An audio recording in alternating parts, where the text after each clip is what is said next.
There is a name that whispers from the deep. It echoes in our imagination, conjuring images of impossible shining cities, advanced technology, and a utopian society suddenly and violently swallowed by the sea. The name, of course, is Atlantis. For over 2,000 years we have been haunted by it. We have launched expeditions to find it.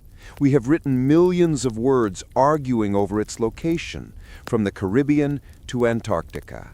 We dream of it as a lost golden age. But what if we have been searching in all the wrong places? What if the greatest mystery of Atlantis isn't where it is, but why we were ever told about it in the first place? The entire, complete story of Atlantis comes from one source. Not an ancient tablet, not a hidden map, but the pen of a single man, the Greek philosopher Plato, writing around 360 BC. He is our only witness. And in his original story, Atlantis is not the hero, it is the villain. Tonight, we are doing something different. We are not going to look for Atlantis in the ocean. We are going to look for it in the text. We will peel back the centuries of myth and speculation to find the real story. We will ask, why did Plato, one of history's greatest thinkers, invent this spectacular tale of a super-civilization only to destroy it? Was he recording a dim, distant memory of a real catastrophe? Or was he crafting the most successful political allegory of all time, a philosophical warning aimed directly at his own city of Athens?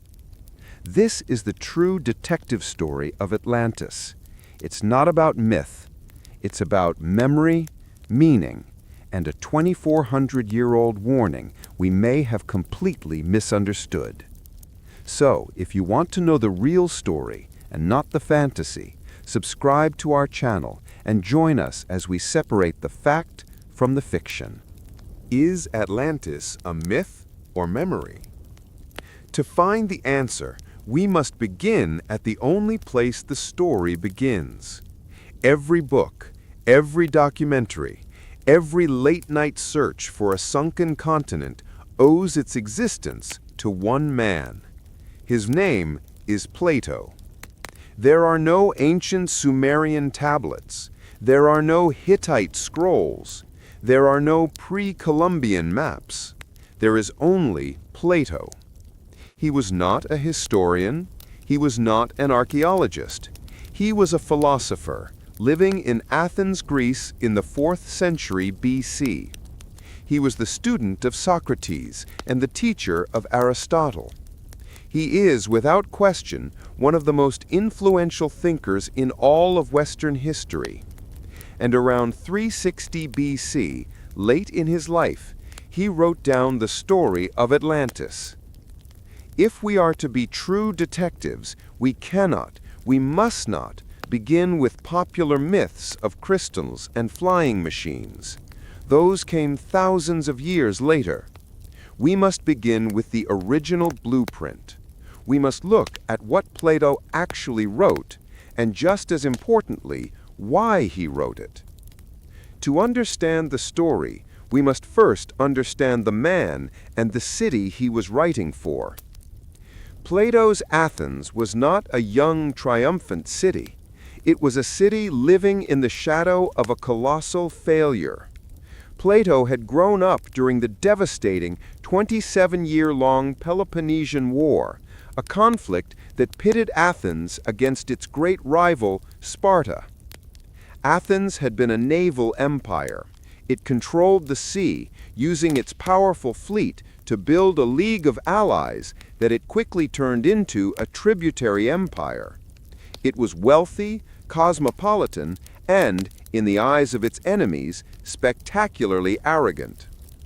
Sparta was its opposite, a conservative, landlocked state known for its disciplined, austere, and formidable army. In 404 BC, Athens lost. It was a complete and total defeat. Its empire was gone, its walls were torn down, and its democracy was temporarily replaced by a brutal oligarchy. For Plato, this was not just a military loss, it was a moral one. He saw his city's democracy become corrupt, ruled by demagogues who, in 399 BC, famously executed his own teacher, Socrates. Plato's entire life's work was a reaction to this trauma. He was obsessed with one central question: what makes a good society? What is justice? And how does a great state, like Athens, rot from the inside out? He wrote his most famous work, The Republic, to design, in theory, a perfect city, a state ruled not by a mob, but by wise philosopher kings, where every citizen performed their duty with virtue. It is only after spending his life wrestling with this question that he finally gives us the story of Atlantis. And this context is everything. The story appears in two of Plato's dialogues, the Timaeus and the Critias. It is essential to understand what a dialogue is. It is not a history textbook. It is a philosophical script, a play of ideas. Plato presents his philosophy through a cast of characters who debate topics. The characters are real historical figures: Socrates, a politician named Critias, a general named Hermocrates, and a philosopher named Timaeus. In the Timaeus, the characters meet to discuss the nature of the universe and the ideal state. Socrates mentions the perfect society he had described in his previous work, The Republic. The politician, Critias, then says he knows a story that is not a mere fiction, but a true history, which provides a real-life example of that perfect state in action. This is where the blueprint is unrolled. Critias says the story is an old family heirloom. He claims it was told to his great-grandfather by one of the most revered men in Athenian history, the poet and lawgiver Solon. Solon was a real person, one of the 7 sages of Greece, who lived about 200 years before Plato. He was the man credited with setting Athens on the path to democracy. By using Solon as the source, Plato is stamping the story with an unimpeachable seal of authority. But Solon isn't the original source. According to Critias, Solon traveled to Egypt, to the ancient city of Sais in the Nile Delta, around 590 BC. To the Greeks, Egypt was ancient history. While the Greeks saw their own civilization as relatively new, they looked upon Egypt as an ancient monolithic culture that had existed unchanged for millennia. They believed, correctly, that the Egyptian priesthood kept records stretching back into an impossibly distant past. In Sais, Solon meets an elderly Egyptian priest. Solon, proud of his own city's history, tries to impress the priest with Greek myths, like the story of the Great Flood. The priest, Plato writes, just smiles. And here, in this moment, is the pivot upon which the entire legend turns.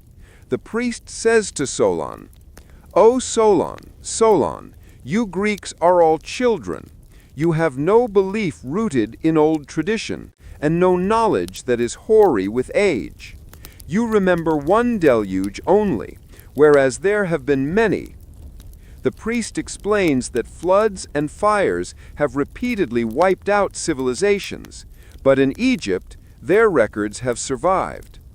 He then agrees to tell Solon the true history of the greatest deed Athens ever performed, a deed so ancient that Athens itself has forgotten it.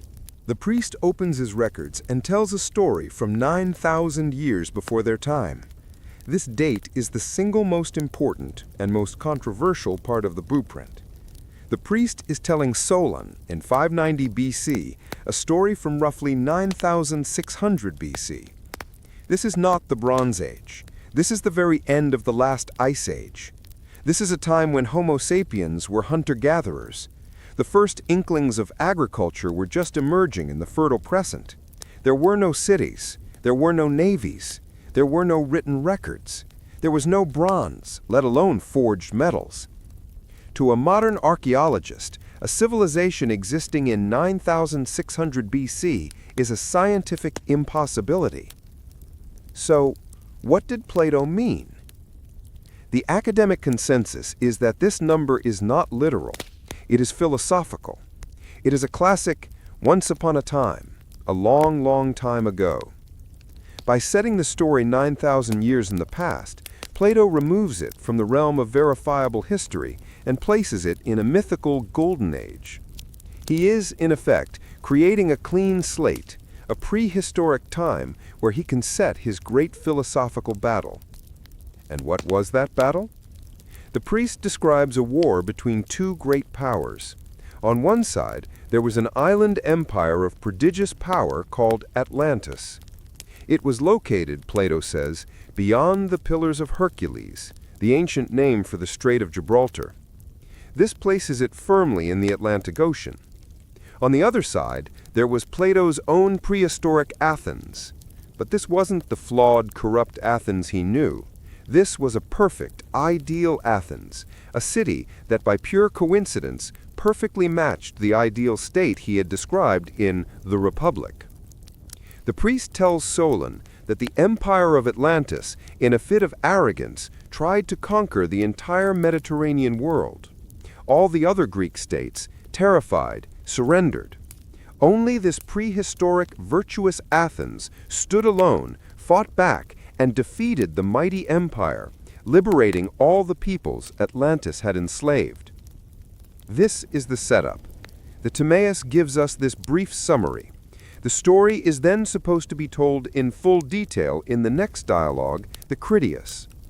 And this is where the blueprint gets strange. The Critias dialogue picks up right where the Timaeus left off. Plato, speaking through Critias, begins to describe the two cities. He details the geography, the government, and the architecture of both prehistoric Athens and the capital city of Atlantis. He describes Atlantis in obsessive, loving detail, its concentric rings of land and water, its advanced engineering, its massive temples, its elephant herds, and its limitless wealth. But just as he describes the growing corruption of the Atlanteans, and just as Zeus, the king of the gods, gathers the other gods to decide on a fitting punishment for this arrogant empire, the text stops. Mid-sentence. The Critias is an unfinished fragment. We never get the story of the war. We never get the divine judgment. Plato, for reasons we will never know, put down his pen and never finished the story. The only ending we have is the brief summary from the Timaeus, which states that after the war, a terrible cataclysm struck. But afterwards there occurred violent earthquakes and floods, and in a single day and night of misfortune, all your warlike men in a body sank into the earth, and the island of Atlantis in like manner disappeared in the depths of the sea. That is it. That is the entire original story. So what is this blueprint really for? For nearly 2,400 years, the overwhelming scholarly consensus has been clear. The story of Atlantis is an allegory.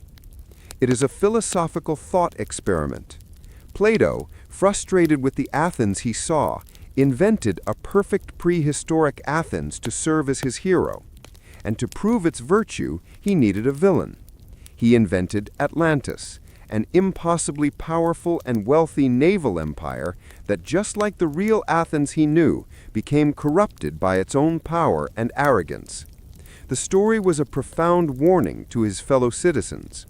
Plato was saying, look, we were once perfect, but this other city, this Atlantean empire, became arrogant, greedy, and tried to conquer the world, just like we did in the Peloponnesian War.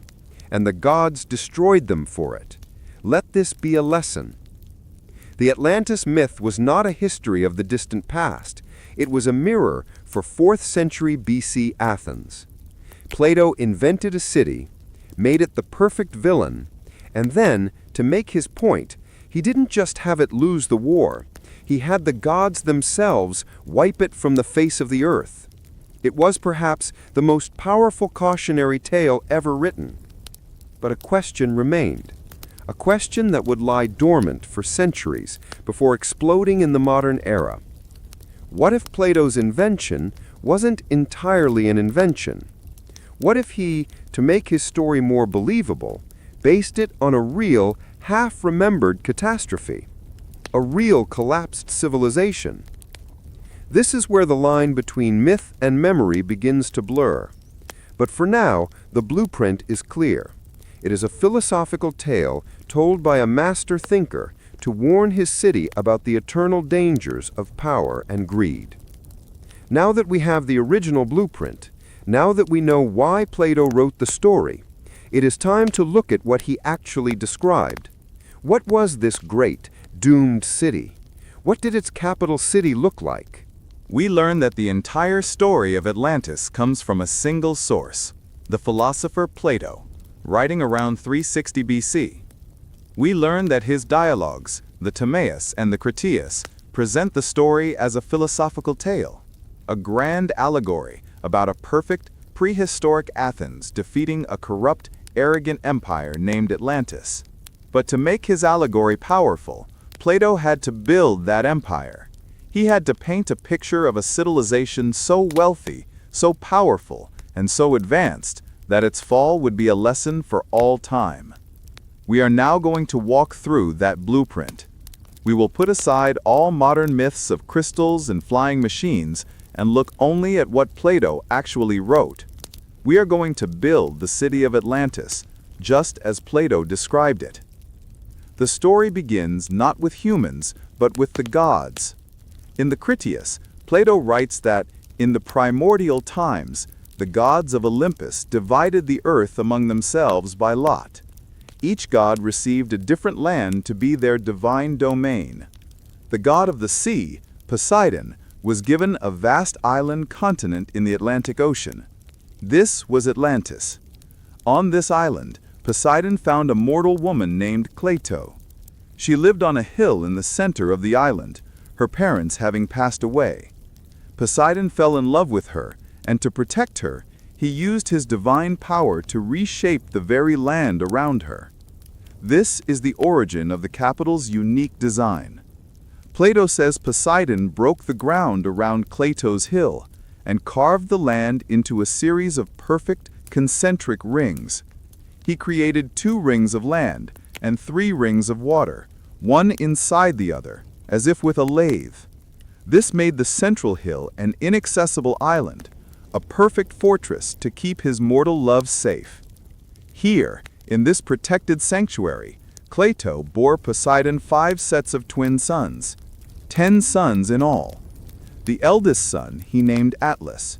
As the firstborn king, Atlas was given a place of honor, and the entire continent, as well as the ocean surrounding it, was named after him, the Atlantic. His 9 brothers were made princes, and each was given a vast territory to rule.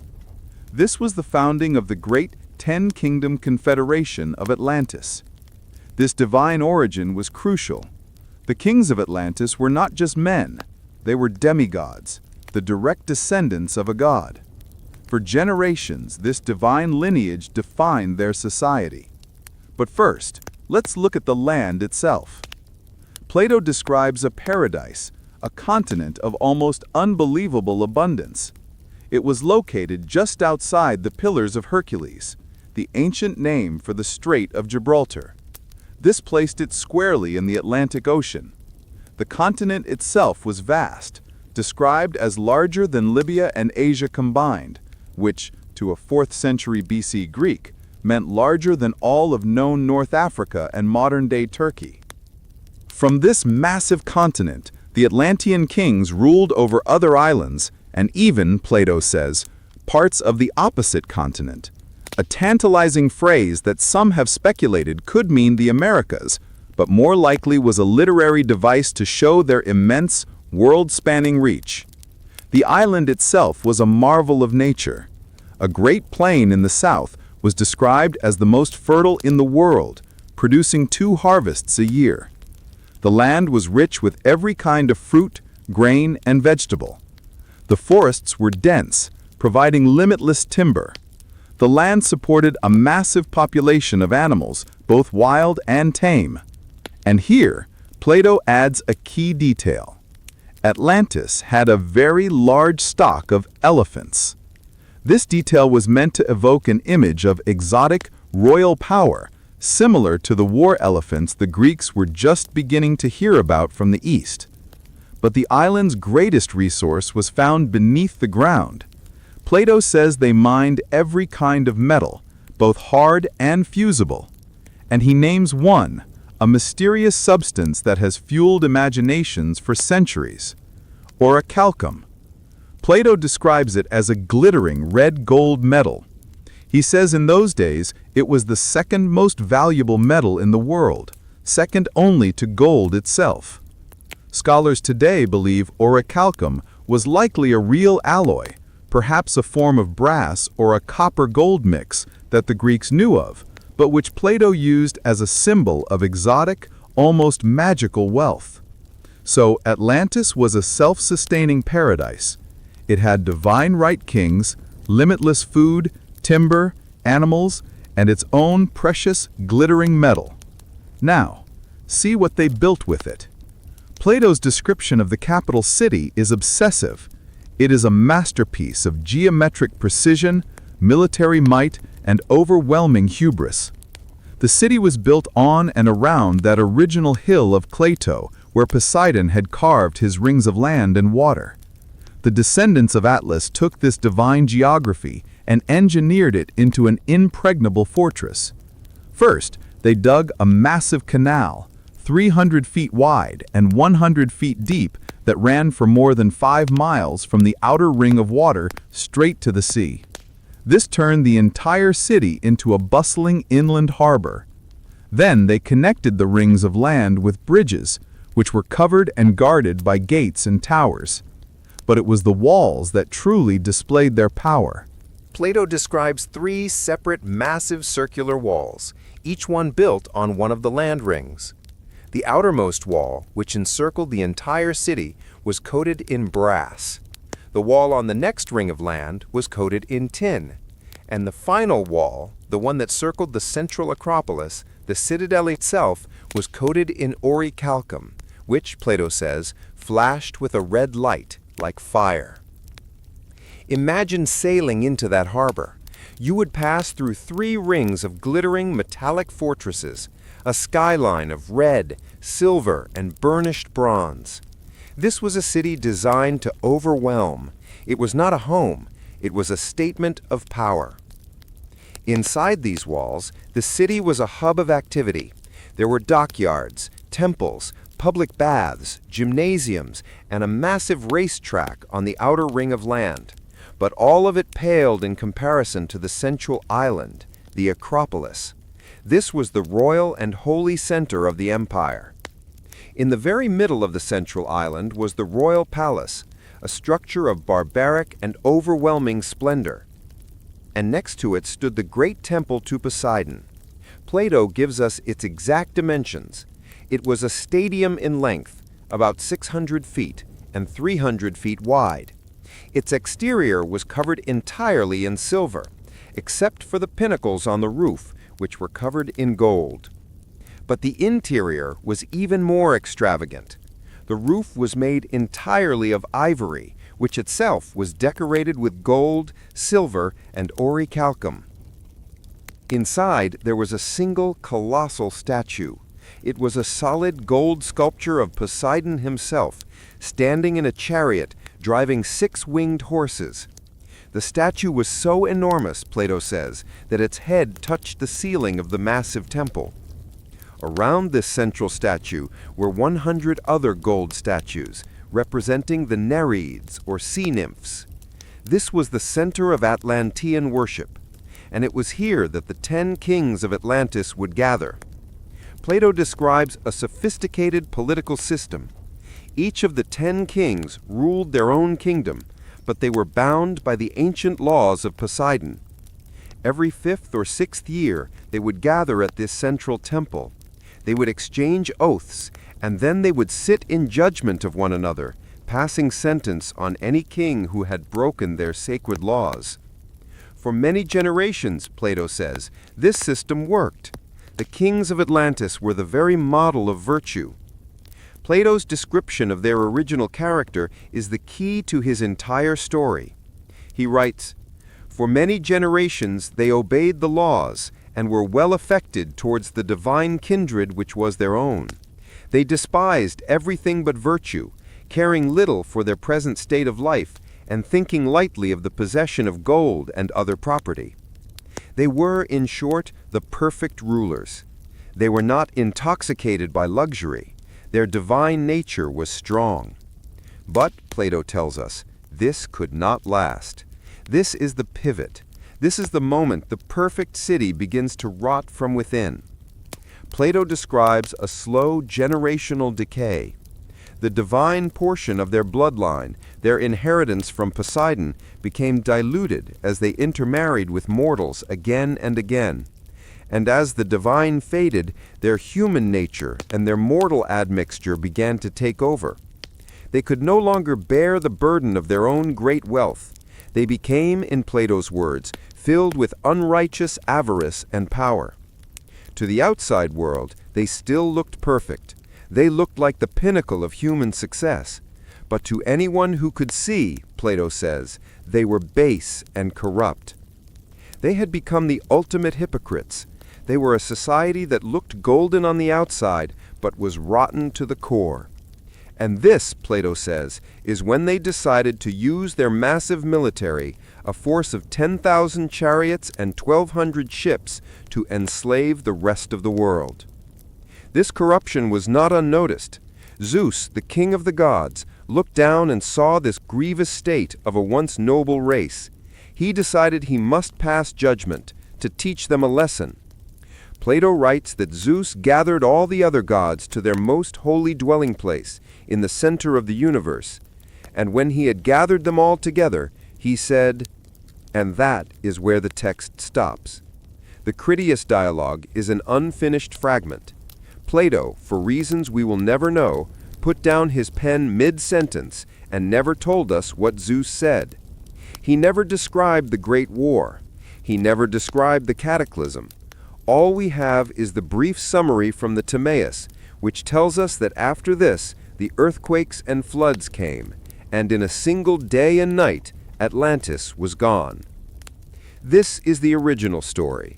It is a ghost story, a cautionary tale of a city that had everything and lost it all, not to an enemy, but to its own moral decay. For 2,000 years, this is what Atlantis was, a powerful philosophical myth. So, when did we start trading in our maps and diving gear? When did we stop reading it as a myth and start searching for it as a memory? Plato's Critias is an unfinished fragment. He never wrote the judgment. He never wrote the war. He never wrote the cataclysm. This is perhaps the greatest frustration in all of ancient literature. We are given the blueprint for the most fantastic civilization in history, and then the author simply puts down his pen. So how do we know what happened? How do we know about the great cataclysm at all? Because Plato did tell us, just not in the Critias.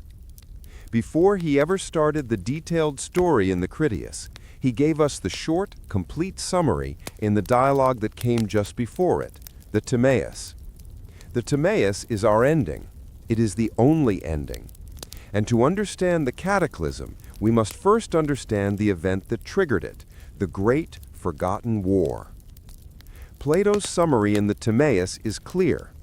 The Atlantean Empire, in its arrogance, poured forth out of the Atlantic Ocean and aggressively advanced against all of Europe and Asia. This was a war of total conquest. The Atlantean navy and its armies swept through the Pillars of Hercules, the Strait of Gibraltar, and into the Mediterranean. They subdued the peoples of North Africa, what Plato calls Libya, and rolled through Europe, conquering territory all the way to Italy. Their goal, Plato says, was to enslave the entire known world in a single, massive campaign. A league of Greek states was formed to stop them, but as the glittering, overwhelming power of the Atlantean war machine advanced, the alliance broke. One by one, the other states surrendered in terror. Soon, only one small state was left standing against this global superpower. This hero was not the Athens that Plato knew. This was the prehistoric Athens he had designed in his republic. This was the other perfect city. We almost always forget about the other side of Plato's story. While Atlantis was an island of overwhelming luxury, wealth, and technological might, Plato's prehistoric Athens was its exact opposite. He describes it as a small, virtuous, landlocked city. Its citizens were not merchants or sailors. They were farmers, and most importantly, a class of elite guardians. These guardians, both men and women, lived a simple, communistic life on the Acropolis. They owned no private property. They had no gold or silver, which they saw as corrupting. They ate in common messes and lived only for the good of the state. They were, in Plato's mind, the perfect, uncorrupted society. And this is the central conflict. The story of Atlantis is not man versus nature. It is not about an earthquake. It is Athens versus Atlantis. It is virtue versus power. It is moderation versus excess. It is the small, disciplined land power versus the massive, arrogant sea power. Does that sound familiar? It should. This was a prehistoric retelling of the Peloponnesian War, but with the roles reversed. This time, Athens was the small, virtuous, landlocked state, like Sparta, and Atlantis was the corrupt, arrogant naval empire, like the real Athens Plato lived in. Plato was rewriting his own city's history, giving it a mythical golden age where it was the hero of the world. And in this mythical war, the hero wins. Plato's text is explicit.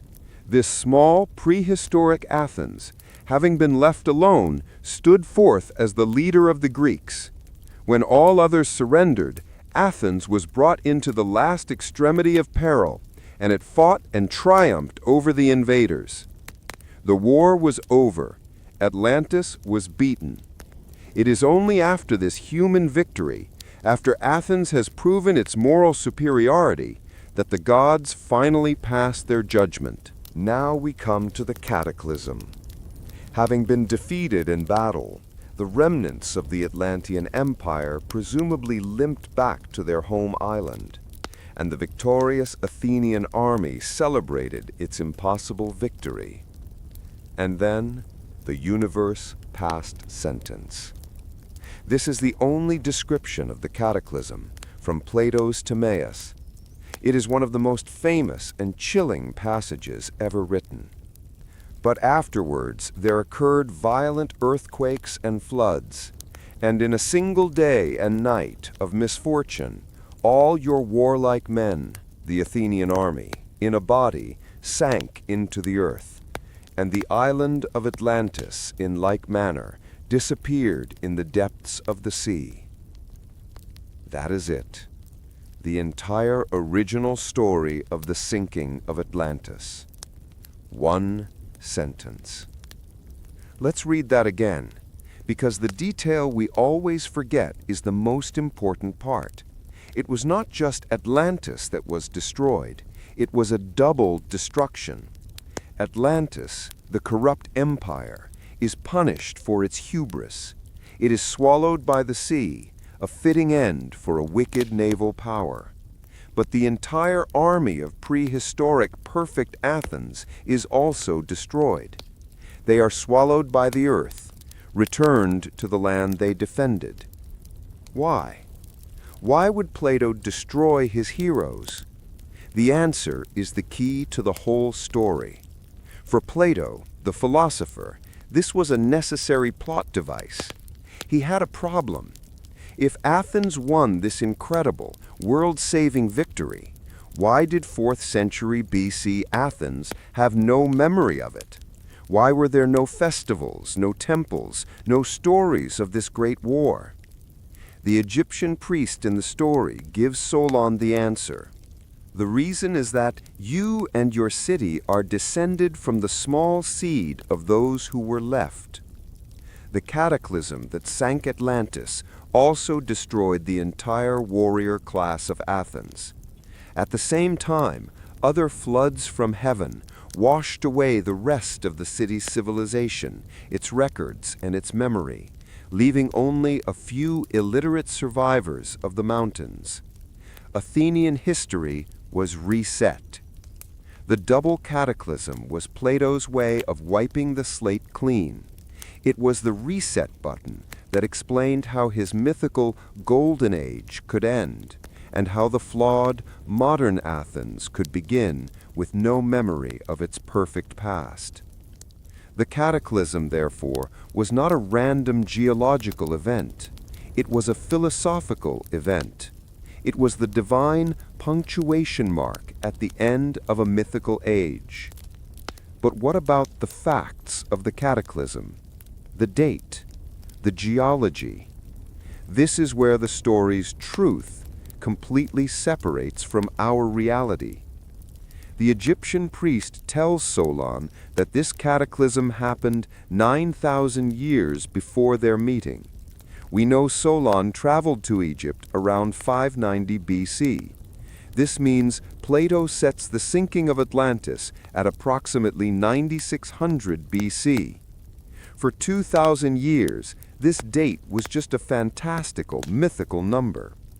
But today, with modern archaeology, geology, and carbon dating, we know exactly what the world was like in 9600 BC. It was the very end of the last ice age. Geologists call this the transition from the Pleistocene to our current epoch, the Holocene. This was not a world of cities and empires. It was a world of melting glaciers. Sea levels were dramatically lower, as much as 400 feet, 120 meters lower than they are today. Great Britain was not an island. It was a peninsula connected to northern Europe. Human beings were not forging metal or building navies. They were Paleolithic hunter-gatherers. The very first, most primitive experiments with agriculture were just beginning in the Fertile Crescent. The first small, permanent settlements, like Jericho, were just forming.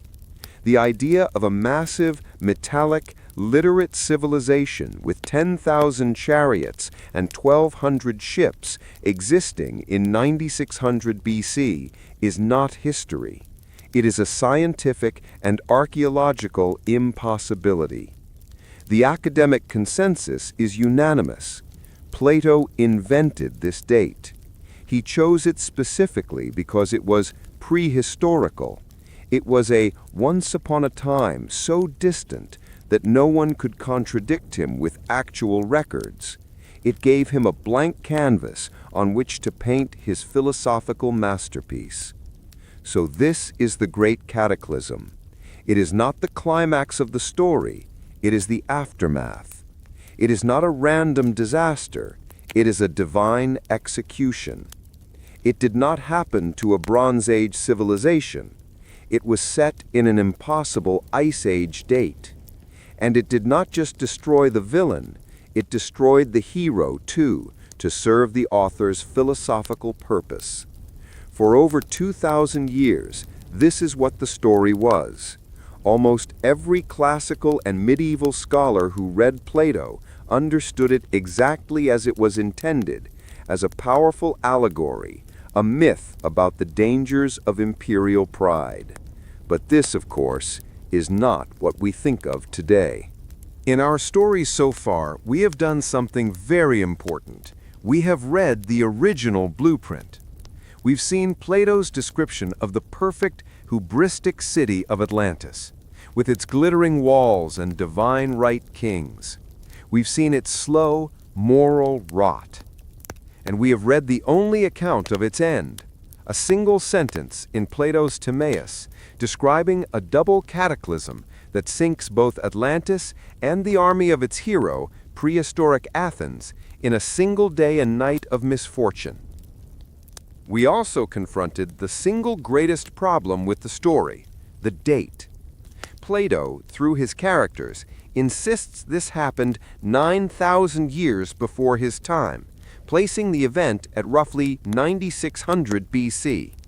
As we now know, this is the end of the last ice age. This is a time of glaciers and hunter-gatherers. A metallic naval empire at this date is not just improbable, it is a scientific and archaeological impossibility. So what do we do with this information? For over 2,000 years, the answer from classical scholars and historians has been almost unanimous. The story of Atlantis is not a memory, it is a myth. And myth, in this context, does not mean a silly throwaway fairy tale.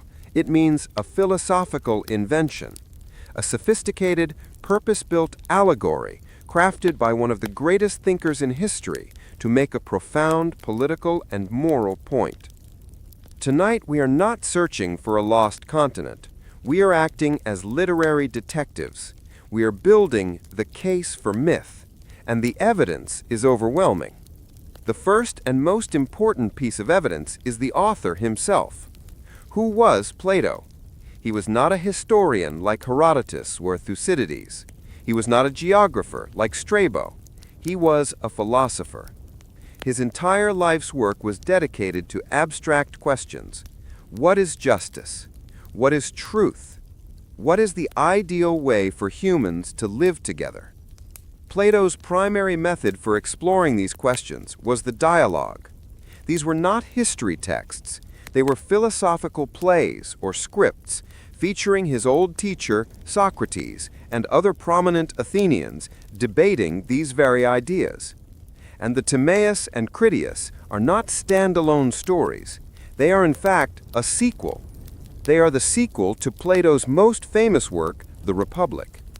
In The Republic, Plato and his characters spend an entire book designing, in theory, the perfect city. A state ruled by wise philosopher kings, protected by a class of virtuous guardians who own no private property and live for the good of the state. Now look at how the Timaeus begins. The same characters, Socrates, Critias, and Timaeus, meet the next day. Socrates says he's pleased with their perfect city from yesterday's discussion, but he feels it is static, like a beautiful painting of an animal that isn't moving. Socrates then says, and this is the key to everything, that he would love to hear a story of this ideal city in action.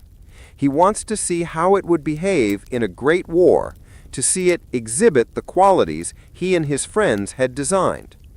And in response to this direct request for a story, the politician Critias says, I have the perfect thing, a true history from an ancient Egyptian priest about a war involving a perfect prehistoric Athens.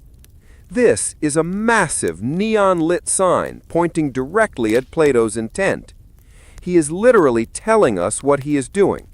He is inventing a history to serve as a fictional case study for the philosophical ideas he laid out in the Republic.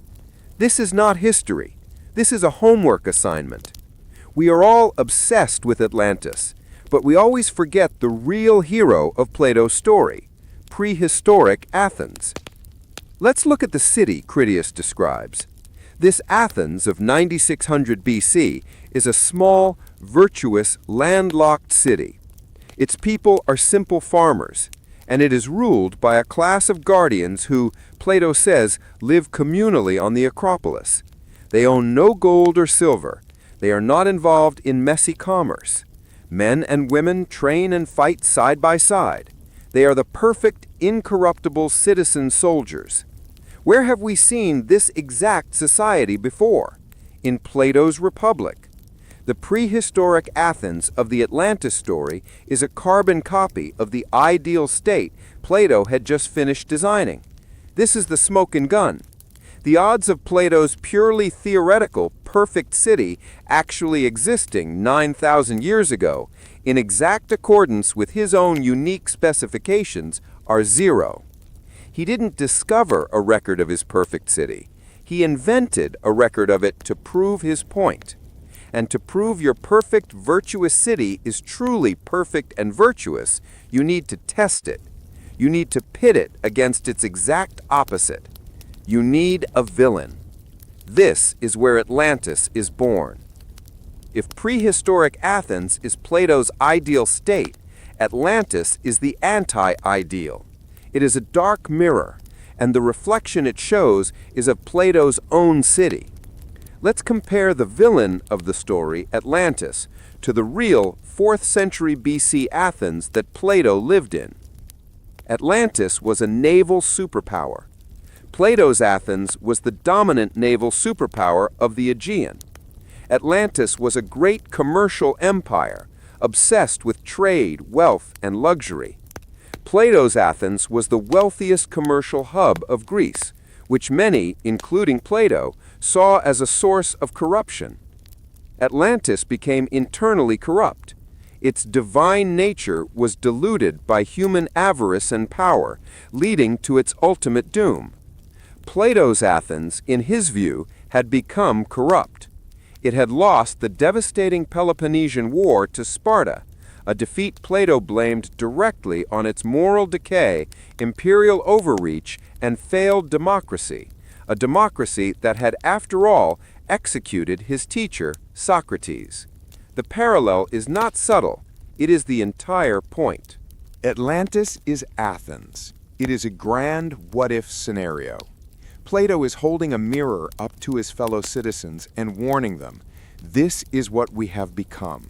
We are a decadent, arrogant, imperial naval power, and if we do not return to the simple, land-based virtue of our forefathers, we too will face divine judgment and total collapse. The prehistoric Athens in the story is the ideal he wished his city was. Atlantis is the nightmare he believed it had become. The war between them is a philosophical battle. Virtue versus power. Moderation versus excess. The small, just republic versus the sprawling, corrupt empire. But what if Plato was just using real history to make his point? What about the Egyptian source? What about Solon? This is where the case for myth becomes truly unassailable. If an empire larger than Libya and Asia combined had existed, if it had launched a war of global conquest, if it had been defeated by Athens, if it had sunk beneath the sea in a massive cataclysm, somebody else would have mentioned it. The silence is deafening. The Egyptian records. We have vast, detailed records from ancient Egypt. The priests of Sais, where Solon supposedly heard the story, were meticulous.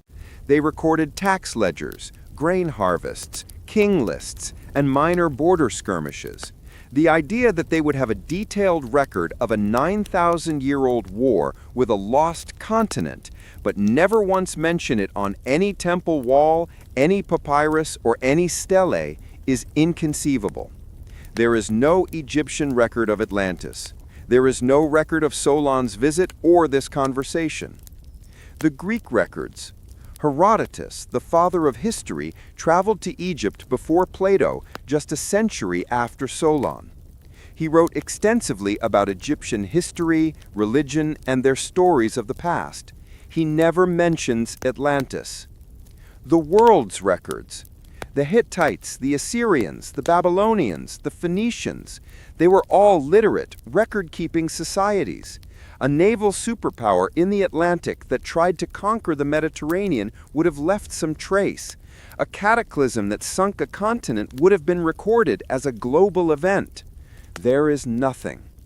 The only place the word Atlantis appears in all of antiquity is in Plato's two dialogues. It does not exist before him, and for centuries after, it is only mentioned by authors who are commenting on Plato's story. There is no independent corroboration. Zero.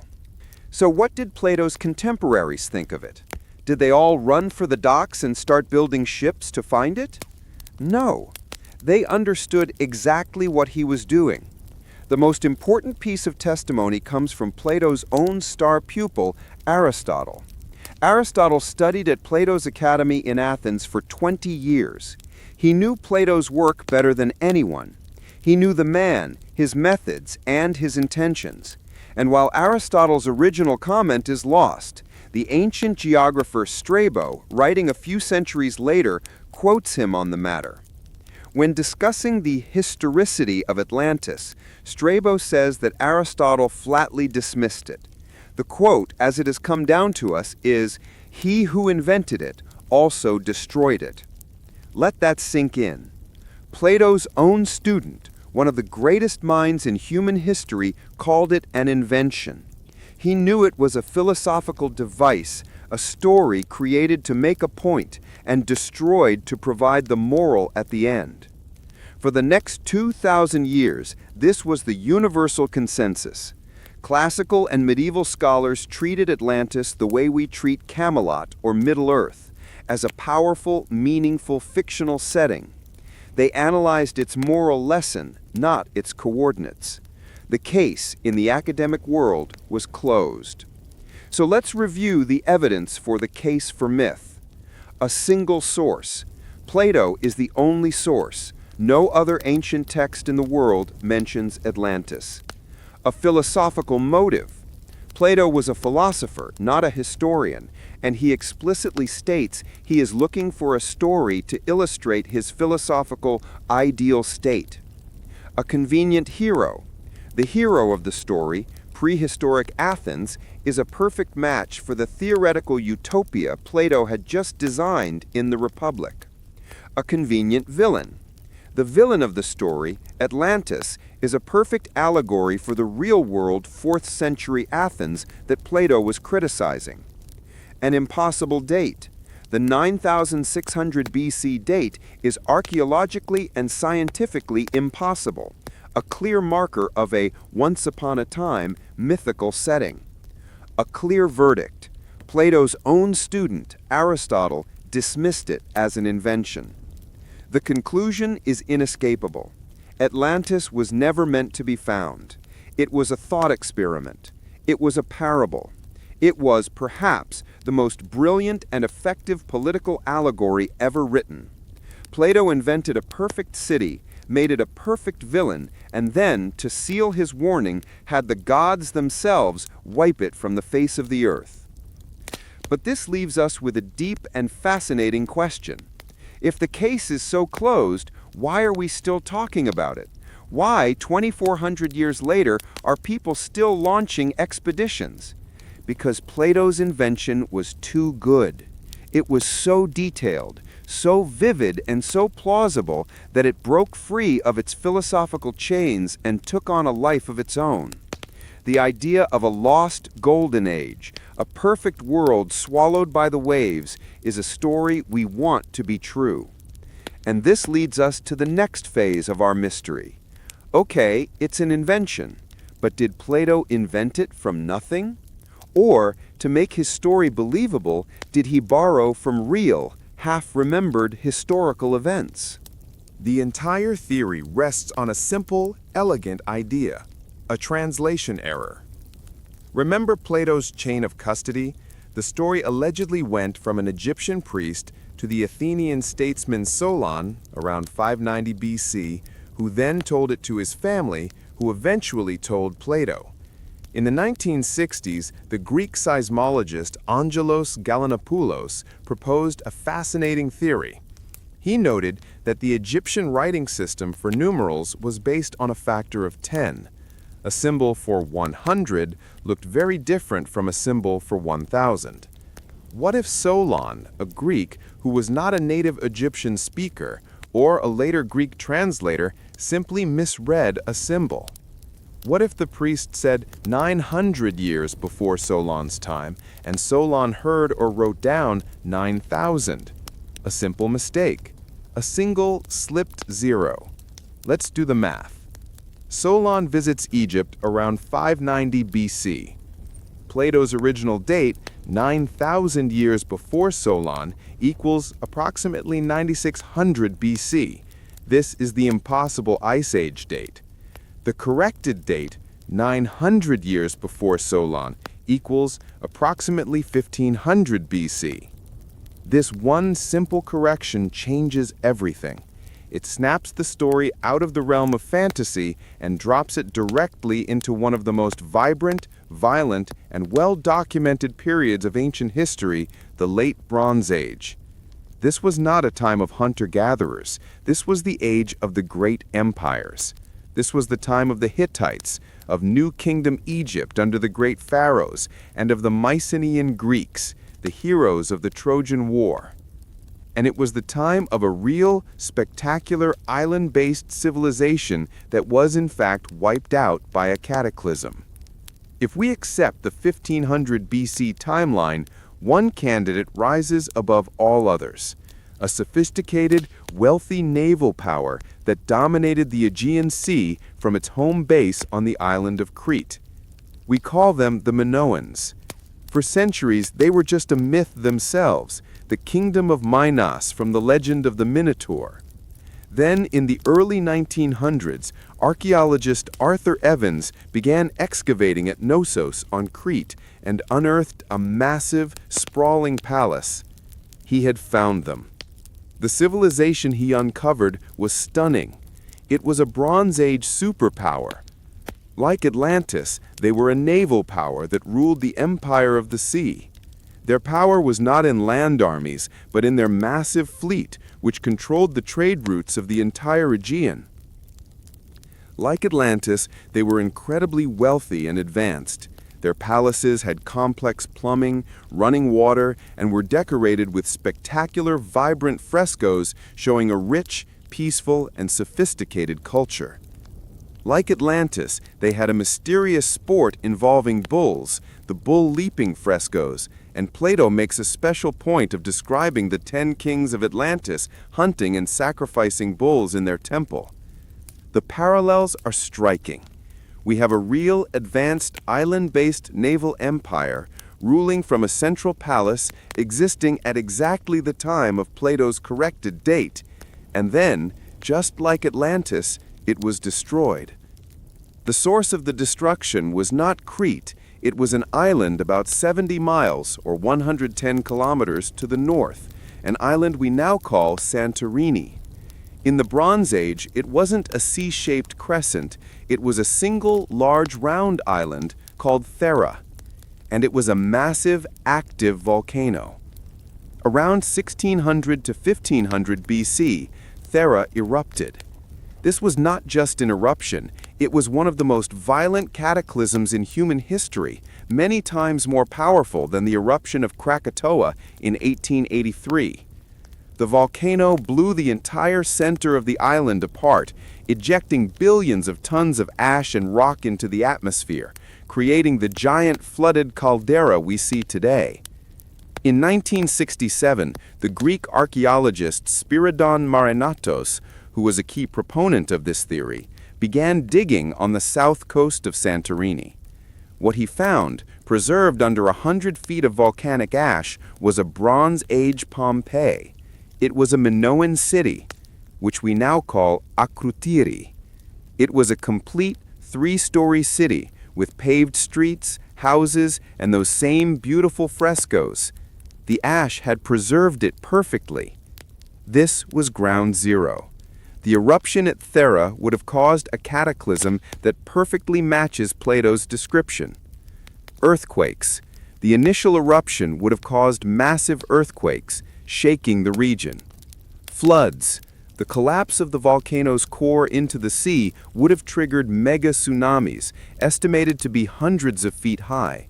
These waves would have traveled south at the speed of a jet, striking the northern coast of Crete in an instant.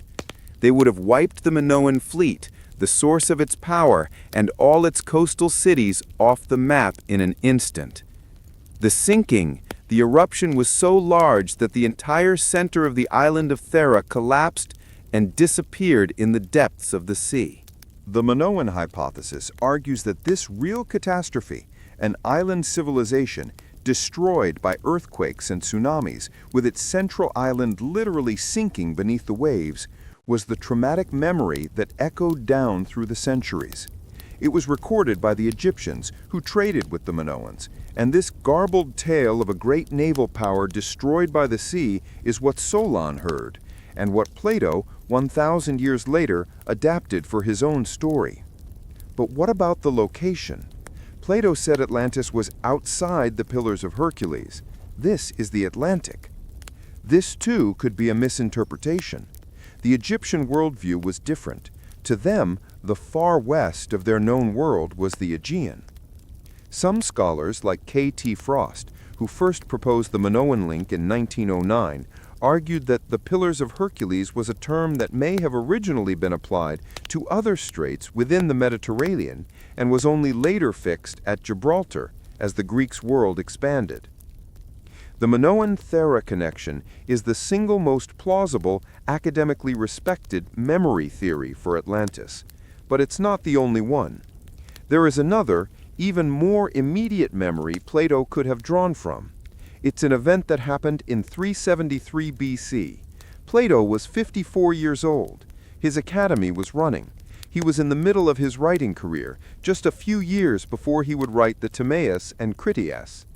The city was Helike. Helike was not a minor village. It was a powerful, wealthy Greek city on the Gulf of Corinth. It was the leader of the original Achaean League, and crucially, it was the location of a pan-Hellenic sacred temple to Poseidon, the very same god who was the patron of Atlantis. One winter night in 373 BC, a cataclysm struck. Ancient writers, including the Roman historian Aegean, describe a terrifying sequence of events. First, a massive earthquake shook the entire region. Then, a column of flame was seen. Finally, an immense tsunami surged from the Gulf of Corinth and completely submerged the city.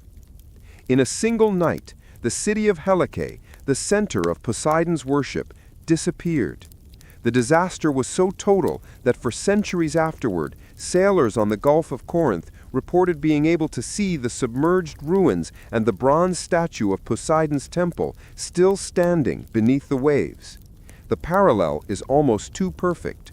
A powerful city, a major center for Poseidon's worship, destroyed in a single night by an earthquake and a flood.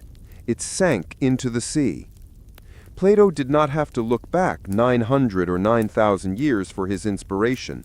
He just had to read the breaking news. He and all of his readers would have had the terrifying, real-world destruction of Helike fresh in their minds. It's highly probable that Plato took the very real, very recent destruction of Helike and used it as the special effect for the finale of his philosophical epic. So which is it? The case for memory doesn't demand a single answer. It's likely that Plato, the master artist, wove all these threads together. He may have heard the distant, dim, Egyptian-filtered memory of the Minoan collapse, a tale of a proud Bronze Age empire and a sinking island. He may have been inspired by the widespread folk memory of the late Bronze Age collapse around 1200 BC, a real dark age where mysterious sea peoples invaded, empires fell, and civilization itself seemed to be collapsing. This could be the seed of his great war, and he almost certainly used the terrifying current event of Helike's destruction in 373 BC as the real-world model for his cataclysm. He took all these shattered pieces of real memory, a sunken island, a forgotten war, a city drowned in the night, and forged them into a single, coherent, and powerful myth. The memory was real, but the Atlantis he built from it was his own. For most of history, the Minoans were as mythical as Atlantis itself. They were the subjects of Greek legends, the tales of King Minos, his sprawling maze-like palace called the Labyrinth, and the terrifying creature within it, the Minotaur. It was considered pure fantasy. Then, in the year 1900, a British archaeologist named Sir Arthur Evans began digging at a site called Knossos on the island of Crete. What he uncovered was not a simple ruin. It was a civilization. He found a sprawling, multi-story palace complex covering 6 acres. It was a dizzying maze of rooms, corridors, and staircases. It had advanced sanitation, with terracotta pipes for running water and flushing toilets. It was decorated with vibrant, beautiful frescoes, paintings of dolphins, gardens, and elegant, sophisticated-looking people. This was not a primitive culture. This was, in fact, Europe's first great civilization. And as archaeologists dug deeper, the parallels to Plato's story became impossible to ignore. Let's place Plato's blueprint, which we examined in Part 3, side by side with the archaeological reality of Minoan Crete. A great naval power. Plato describes Atlantis as a great naval power that ruled an empire of the sea. The Minoans were the first great naval power in European history. Their dominance of the Aegean was so complete that historians call it a thalassocracy, a Greek word meaning sea rule. Their palaces, including the massive one at Knossos, had no defensive walls. This is a stunning archaeological detail. It tells us they had no fear of invasion. Their fleet was their wall, just as Plato's story implied. A wealthy, advanced island. Plato describes Atlantis as an impossibly rich and advanced island. The Minoans, situated at the center of the Mediterranean, became fantastically wealthy from trade. Their palaces and cities, with their plumbing and art, were centuries ahead of anything on mainland Greece or in most of the known world. The bull cult. This is one of the most specific and strangest parallels. Plato describes a central religious ritual in Atlantis, where the 10 kings hunt and sacrifice bulls in their great temple to Poseidon. The most dominant, iconic, and obsessive image in all of Minoan art is the bull. The famous bull-leaping fresco at Knossos shows young athletes somersaulting over the back of a charging bull. The bull was clearly the absolute center of their religious and cultural life. The island empire. Plato describes Atlantis as a central island with a powerful capital city that ruled over other islands and parts of the continent. This is a perfect description of Minoan Crete, with its central palace at Knossos ruling over the surrounding Cycladic islands and holding deep commercial and political sway over mainland Greece. The parallels are not just vague, they are specific, numerous, and profound. We have found a real, historical, island-based naval empire with a bull cult that existed at exactly the time of Plato's corrected 1500 BC date. But did it sink? This is where the theory finds its smoking gun. The destruction of the Minoans did not come from Crete itself. It came from about 70 miles, 110 kilometers to the north. Today, we call it Santorini.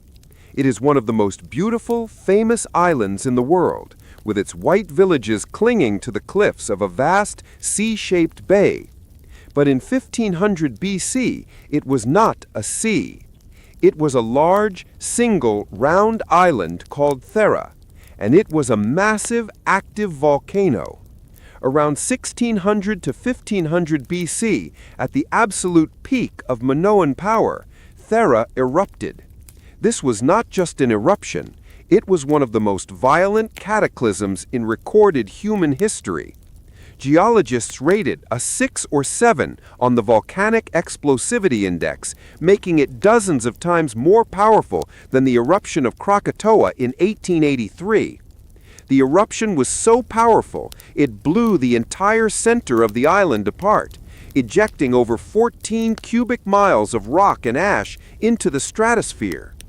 This single event, in a single day and night of misfortune, would have produced every single element of Plato's cataclysm. Earthquakes. Massive, violent earthquakes would have been the first warning, shaking the entire Aegean and toppling Minoan buildings on nearby Crete. Ash and floods of fire. The eruption column, 25 miles high, would have collapsed, sending pyroclastic flows, superheated tsunamis of gas and ash racing across the water. The sky would have turned black, and a thick, choking layer of volcanic ash would have rained down on the eastern half of Crete, poisoning water supplies, burying crops, and causing a volcanic winter that would have led to mass famine. The tsunami, the most devastating blow. The collapse of the volcano's massive caldera into the ocean would have triggered a mega tsunami. Scientific models show a wall of water, perhaps 100 to 500 feet high, would have raced south and struck the northern coast of Crete. The island sinking. The island of Thera literally disappeared in the depths of the sea. Its entire center collapsed, leaving only the rim of the volcano, the sea-shaped crescent we see today. Now, imagine you are a Minoan. Your world, in a single day, is ended. The tsunamis would have instantly annihilated the Minoan fleet, the source of their power, as it sat at anchor in their northern ports. The ash would have destroyed their ability to grow food. The Minoan civilization was dealt a death blow. Their power was broken. Within a few generations, their undefended, weakened palaces were finally taken over and occupied by the Mycenaean warriors from mainland Greece. This was all a compelling theory, but in 1967, it became archaeological fact. The Greek archaeologist Spyridon Medanatos, who had championed this very theory, began digging on the southern tip of Santorini at a site called Akrotiri. What he found, buried under more than 100 feet of pumice and ash, was a complete 3-story Bronze Age city, a Minoan Pompeii, perfectly preserved. He found paved streets. He found houses with frescoes of ships and seacoasts. He found pottery, furniture, and plumbing. This was the city, a major Minoan outpost that was on Thera when it exploded. Tellingly, just like in Pompeii, they found no human remains. This suggests the preliminary earthquakes gave the residents a warning. They had time to pack their most precious belongings and flee, most likely to their ships, where they would have been exposed on the open water directly in the path of the coming tsunami. Akrotiri was the smoking gun. It was proof that a high-level advanced civilization connected to the Minoans was in fact destroyed and sunk by the very cataclysm the theory described. So how does this story get from a volcano in 1500 BC to Plato in 360 BC? The Minoan hypothesis provides a clear, plausible chain of transmission. The event, c. 1500s BC. The Minoan world is shattered.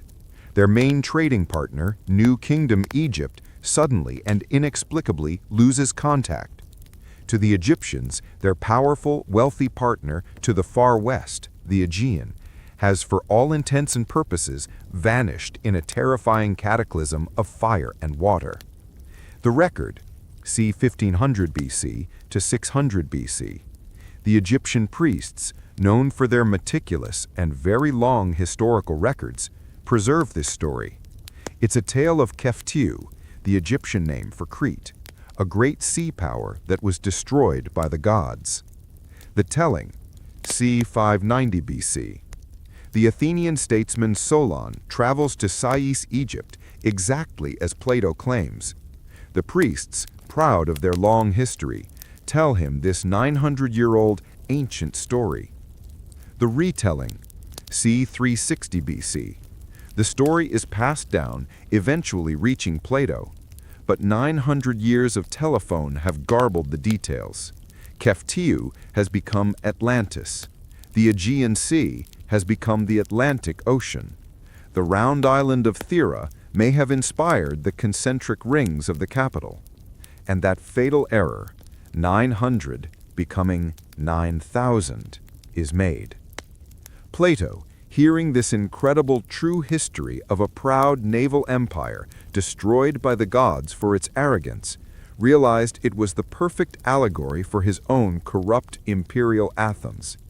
He took this ghost of a real civilization, this case for memory, and built his own case for myth right on top of it. This is, by far, the most complete and scientifically supported theory for the origin of the Atlantis legend. It's not about finding a lost continent. It's about finding a lost memory, buried in the ash of a real volcano and in the genius of a philosopher. In the modern age of satellite imagery, no location has captured the Atlantean imagination quite like the reshot structure in Mauritania, West Africa. Seen from space, it is a stunning, almost perfectly circular geologic formation, 40 kilometers or 25 miles wide. It looks like a giant, bullseye target, a set of massive concentric rings etched into the Sahara Desert. The fringe claim is obvious. This is Plato's capital city. Proponents of this theory, often popularized on internet forums and television shows, point to what they see as a perfect match. Plato described a capital city of concentric rings of land and water. The reshot structure has concentric rings. Plato said the city was on a great plain with mountains to the north. The reshot structure is south of a mountain range. Plato gave specific dimensions for his city, and by selectively interpreting Plato's units of measurement, the stadia, proponents claim the diameters of the rings in the desert perfectly match the rings of the ancient city. The case seems, at first glance, to be visually undeniable. It looks just like the map. The scientific consensus is that the Eye of the Sahara is not a city. It is one of the most well-studied and well-understood geological formations on Earth. It is a natural geologic dome that has been deeply eroded. For decades, scientists believed it was an impact crater from a meteor, but rock samples show zero evidence of the shocked minerals that an impact would create. The consensus now is that it is a volcanic dome that never erupted. Around 100 million years ago, magma pushed up from below, creating a blister in the Earth's crust. As this dome cooled, it cracked and collapsed. Millions of years of wind and water erosion then scoured away the softer rock layers, leaving the harder, circular ridges of quartzite behind. It is a 100% natural. But what about the archaeology? Surely a massive city would leave something behind. Archaeologists have scoured the reshot structure. They have found zero evidence of a high-tech, Bronze Age, or metallic civilization.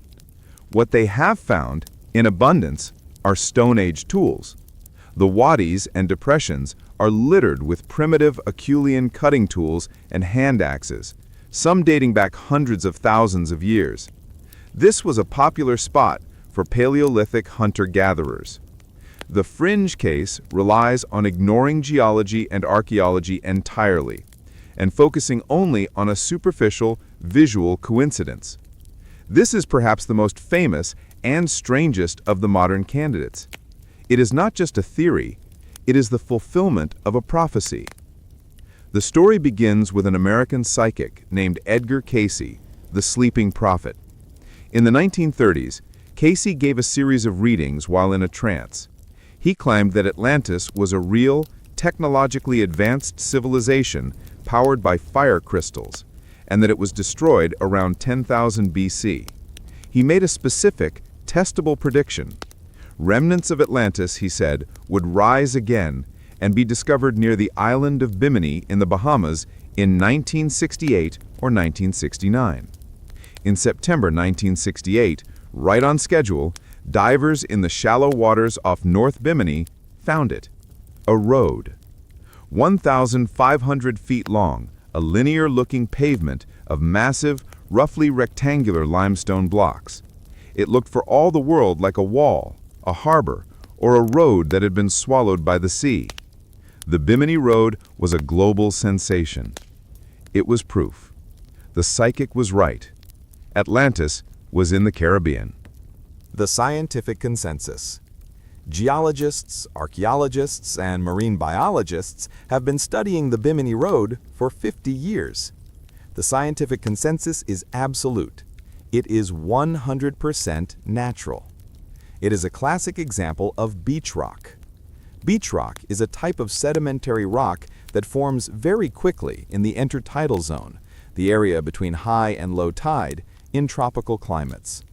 Sand, shells, and other debris are glued together by calcium carbonate from the seawater, forming a flat, pavement-like layer. This layer of beach rock, as it is battered by storms and sea level changes, naturally fractures along straight, perpendicular lines called joints. The result is a formation that looks exactly like a road of man-made rectangular paving stones. But the science is even more specific. Radiocarbon dating. Geologists have cored the rocks themselves. The shells and materials inside the beach rock have been carbon dated. The results? The Bimini Road formed, at the earliest, between 2,000 and 4,000 years ago. This is a fatal blow to the theory. It is not 12,000 years old. It was formed thousands of years after the pyramids of Egypt were already built. It could not possibly be from Plato's Atlantis. The Bimini Road is a fascinating geological feature and an even more fascinating case of prophecy creating a mystery where none existed. This is one of the most sweeping and imaginative of all the fringe theories. It states that Atlantis was not an island, it was the entire continent of Antarctica. The proof for this theory comes not from archaeology, but from cartography, the Piri Reis map. This is a real, surviving fragment of a world map drawn by a Turkish admiral named Piri Reis in 1513. It is a composite map, which he noted was based on 20 charts, including maps from Christopher Columbus. In the 1960s, a professor named Charles Hapgood published a book called Maps of the Ancient Sea Kings. He made a startling claim. The bottom portion of the Piri Reis map, which most scholars identified as a badly distorted coastline of South America, was actually a perfectly accurate map of the coast of Queen Maud Land in Antarctica without any ice. Hapgood's theory was that an advanced, ancient Ice Age civilization, Atlantis, had mapped the entire globe 12,000 years ago before Antarctica was covered in ice. Their maps were preserved in the Library of Alexandria, copied, and eventually fell into Piri Reis's hands. The scientific consensus? This theory, while creative, has been thoroughly debunked by cartographers, geologists, and historians. The map itself.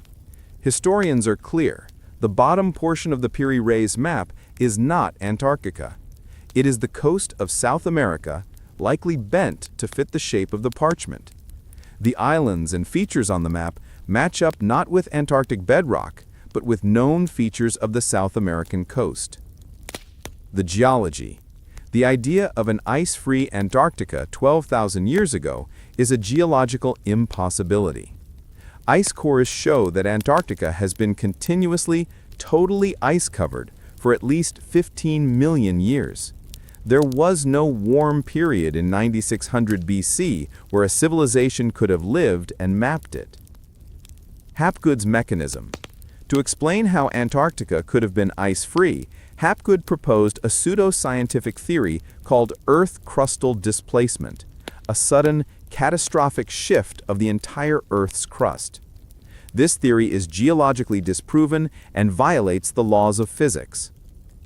The Piri Reis map is a fascinating historical artifact showing the state of European knowledge of the New World in 1513. It is not a map from a 12,000-year-old civilization. A more recent and seemingly scientific theory places Atlantis in southern Spain, near the city of Cadiz, which is, notably, just outside the Pillars of Hercules. The center of this theory is the Donana National Park, a vast, flat marshland. Proponents, led by researcher Richard Freund, have used satellite imagery and radar scans to claim they have found the footprint of a large, circular city buried beneath the marshland. Their theory is that the Atlantean capital was here, and it was destroyed by a massive tsunami. The survivors, they claim, fled inland and built memorial cities in the image of their lost concentric capital. The scientific consensus? This theory has received more media attention than most, even appearing in a National Geographic special, but it has not been accepted by the wider archaeological community. Why? A total lack of direct evidence. The circular features seen on satellite photos are ambiguous. Many geologists and archaeologists interpret them as natural marsh features, like old riverbeds, or even ancient known structures from the Roman or pre-Roman Tartessian periods. The memorial cities are a case of forcing the evidence. Archaeologists have been excavating ancient ruins in Spain for centuries. While there are ancient settlements, none can be definitively linked to a lost mother city, and their designs are not perfect copies of Plato's description. Most importantly, no artifacts. Despite the radar scans, no one has excavated a temple of Poseidon. No one has found a cache of orichalcum. No one has found the walls of a 12,000-year-old city. Without a spade in the ground turning up concrete evidence, the Donnana theory remains just that, an intriguing but completely unproven speculation. For more than 2,000 years, Plato's story was a story. It was a philosophical myth, a topic for classical scholars. As we've seen, it was almost certainly an allegory for Plato's own Athens, perhaps built from the dim, garbled memories of the Minoan collapse or the destruction of Helike. And that's where it stayed. Throughout the Roman Empire, the Middle Ages, and the Renaissance, almost no serious scholar believed in a literal sunken continent. So what changed? How did we get from a philosophical parable to a worldwide hunt for a lost, technologically advanced super-civilization? The answer is that the Atlantis most of us know today, the one with the flying machines, the energy crystals, and the global mother civilization, has almost nothing to do with Plato. The modern myth of Atlantis was invented. It was invented in the late 19th century, a time of massive industrial change, scientific discovery, and spiritual anxiety. And it was the work of one man in particular. His name was Ignatius Donnelly. Ignatius L. Donnelly was not a historian. He was not an archaeologist or a geologist. He was an American politician, a lawyer, a congressman from Minnesota, and a prominent leader in the Populist Party. He was also an amateur theorist with a grand idea. In 1882, Donnelly published a book that would change history, Atlantis, the Antediluvian World. The book was not a scholarly inquiry. It was a 500-page legal brief, an explosive argument that took Plato's story not just as truth, but as the key to all of human history. Donnelly's book was an instant, runaway international bestseller. It hit a public nerve, offering a single, simple answer to all of the world's most complex archaeological puzzles. His argument, laid out in 13 propositions, was this: Plato's Atlantis was literally real. It was a massive continent in the Atlantic Ocean.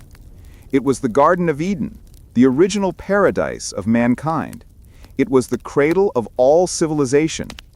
This last point was his great central theory. It's a theory now known as hyperdiffusionism. Donnelly argued that the ancient civilizations of the world, the Egyptians, the Mayans, the Incas, were too primitive to have developed on their own. How, he asked, could two different cultures, separated by an ocean, both build pyramids? How could they both have flood myths?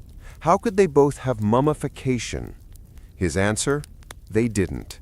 They were not sister civilizations. They were daughter civilizations. He claimed that Atlantis was the mother civilization. The Atlanteans were a master race of blue-eyed Aryan peoples. When their continent sank in the Great Flood, which he claimed was the same flood from the Bible, a few survivors escaped on ships. These survivors, he claimed, washed ashore in Egypt, in Mexico, and in Peru, bringing with them the seeds of civilization: agriculture, metalworking, and, most importantly, the pyramid. To Donnelly, the pyramids of Giza and the pyramids of Teotihuacan were not independent inventions. They were the tomb-like monuments of a homesick people, built in imitation of the sacred mountains of their lost, sunken homeland. To the public, Donnelly's theory was a revelation. It was a single, romantic, all-encompassing answer. To the scientific community, it was a disaster. Geologists, archaeologists, and the new field of anthropology immediately rejected the book as pseudoscience. Geologists pointed out that there was zero evidence for a sunken continent. In fact, the new science of seafloor mapping was beginning to show a mid-Atlantic ridge, not a sunken landmass. Archaeologists pointed out that the civilizations he linked were separated by thousands of years. The pyramids of Egypt were built over 2,000 years before the great cities of the Maya. They were not contemporary. Anthropologists argued that his diffusionist idea was deeply, profoundly racist. The core of his argument was that brown and black-skinned peoples were incapable of innovation on their own and must have been given civilization by a lost white race. The scientific consensus was clear. Donnelly was, in the kindest terms, a crank. But it didn't matter. The public loved the story. The modern invention of Atlantis was born, and then it got weirder. If Donnelly gave the myth its pseudo-history, the occultists gave it its soul. The late 19th century saw a massive boom in spiritualism and esoteric societies, and the new epic story of a lost continent was the perfect vessel for their ideas. The most influential of these figures was Helena Blavatsky, a Russian mystic and co-founder of the Theosophical Society. In 1888, just 6 years after Donnelly's book, Blavatsky published her own massive mystical work, The Secret Doctrine. In it, she wove Atlantis into a complex cosmic history of humanity. She claimed that humanity evolved in a series of 7 root races. The first root race was ethereal. The second lived on a lost northern continent called Hyperborea. The third was a race of giants who lived on another lost continent in the Pacific, Lemuria. The fourth root race, she declared, was the Atlanteans. Blavatsky's Atlanteans were not just men. They were a spiritual, advanced race with psychic powers who, like Plato's, became corrupt, fell into black magic, and were destroyed. This was a critical step. Blavatsky had now linked Atlantis to other lost continents. She had given it a place in a mystical, racial timeline, and this, chillingly, would have dark consequences. Her ideas about root races and a superior Aryan spiritual lineage were seized upon by German nationalists, forming the basis of Ariosophy, which in turn became one of the key occult pillars of Nazi ideology. Heinrich Himmler, head of the SS, was obsessed with these ideas. He believed that the Aryan race had descended from survivors of Atlantis and Hyperborea, and he sent SS expeditions to Tibet and elsewhere to find proof of this lost master race. The myth had its history from Donnelly and its spirituality from Blavatsky. It was only missing one more piece: science fiction. This final, most popular layer was added in the 20th century by an American psychic, Edgar Cayce, the sleeping prophet. From the 1920s to the 1940s, Cayce gave thousands of readings while in a trance. Many of these readings, he claimed, were from the Akashic Records, a supposed mystical library of all human history. And his clients, he said, were often the reincarnations of souls who had lived in Atlantis. This is where the Atlantis we all know from movies and comic books finally comes from. Cayce's readings described an Atlantis that Plato never dreamed of. It was a hyper-advanced technological civilization. He described flying machines that moved through the air and under the water, And most famously, he described their power source, the Tuawi stone, or the Great Crystal. Casey said this was a massive crystal housed in a dome that gathered energy from the sun and stars and broadcast it wirelessly to power the entire civilization. And in a perfect echo of Plato's moral, he said this was their downfall. The Atlanteans, in their arrogance, tuned the crystal too high. It overloaded, triggered a chain reaction of volcanic eruptions, and in 10,000 BC, a date he borrowed from Donnelly, shattered their continent. We have reached the end of our journey. We began with a simple question that has haunted us for centuries. Is Atlantis myth or memory? For 9 chapters, we have peeled back the layers. We have brushed away the dust of 2,400 years. And the answer we've found is not a simple yes or no. The real story of Atlantis is more complex and far more fascinating than any popular myth. So, what have we learned? We learned that Atlantis is a myth. The academic and historical consensus is overwhelming. It was a philosophical invention by one of the greatest thinkers who ever lived, Plato. He was not a historian. He was a philosopher, warning his own corrupt imperial city of Athens about the dangers of arrogance, greed, and power. He created a dark mirror, a perfect villain in Atlantis, and a perfect hero in prehistoric Athens. He then had the gods destroy them both, not as a historical record, but as the ultimate cautionary tale. But we also learned that it is a memory. Plato, the master storyteller, did not invent his tale from nothing.